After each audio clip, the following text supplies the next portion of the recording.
আসসালামু আলাইকুম বন্ধুরা, আশা করছি সবাই ভালো আছেন। তো আমি আজকে চলে আসলাম আপনার মাঝে নতুন আরেকটি ভিডিও নিয়ে। আজকে যাচ্ছি হচ্ছে মুক্ত মঞ্চের সাথে যে বাঘটা আছে সেখানে আপনাদেরকে দেখাবো যে বাঘটা আসলে কত সুন্দর, ওখানকার পরিবেশটা কত সুন্দর। তো চলুন বেশি দেরি না করে দেখে আসা যাক।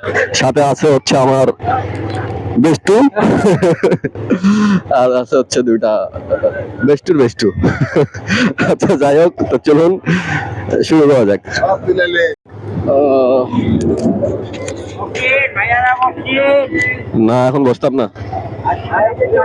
আচ্ছা বন্ধুরা দেখতে পাচ্ছেন এখানে কিন্তু লোকজন অনেক বেশি, বিশেষ করে এই আসরের পর থেকে। এর আগে কিন্তু লোকজন তেমন একটা হয় না, কারণ প্রচন্ড রোদ থাকে। তো এখানে গাড়ি ডাবা দেবে। নাই নাই নাই নাই এই, নেই নেই। আরে ডাবা তো দেবে, কিন্তু ওরাই তো ডাবা খায় গেল। মানে বন্ধুরা ডাবা দিতে বলে ওরা ডাবা খায় গেল। মুক্ত মঞ্চের থেকে আসলে এই বাঘটা বেশি দূরে না, মাত্র 1 মিনিটের রাস্তা। আপনারা হেঁটে হেঁটে আসতে পারেন, বাইক নিয়েও আসতে পারেন, যেটা ইচ্ছা। তবে মনে হচ্ছে বাঘটা অনেক সুন্দরই হবে। আর এখানে মনে হয় নৌকা আছে না বন্ধু? ওঠা যাবে? নৌকা থাকলে তো অবশ্যই ওঠা যাবে। আচ্ছা ঠিক আছে, নৌকা আছে, ওঠা যাবে। তো বাইকটা রাখেন বন্ধু সাহেব। তো বন্ধুরা অলরেডি চলে আসছি আমি। আহ,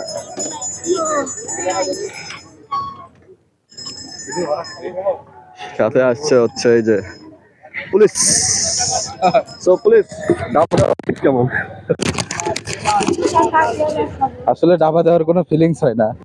হ্যাঁ, মাঝে মধ্যে হ্যাপি ফান, একটু মোটামুটি ফান করার লাগে। ওই যে দেখা যাচ্ছে ফানের ঠেলাতে ধুলে অন্ধকার হয়ে গেছে সবকিছু। সাথে যে ব্যক্তিগুলো ছিল ওগুলো মারা গেছে।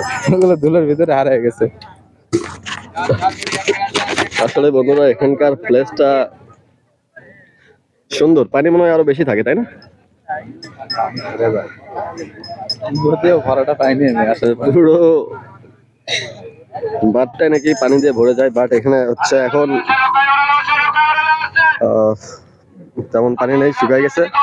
বৃষ্টি তো নেই, শুধু রোদ আর রোদ। আসলে বাঁধটা অনেক সুন্দর। এটা সানসেট হচ্ছে, এটা আরো অনেক বেশি সুন্দর।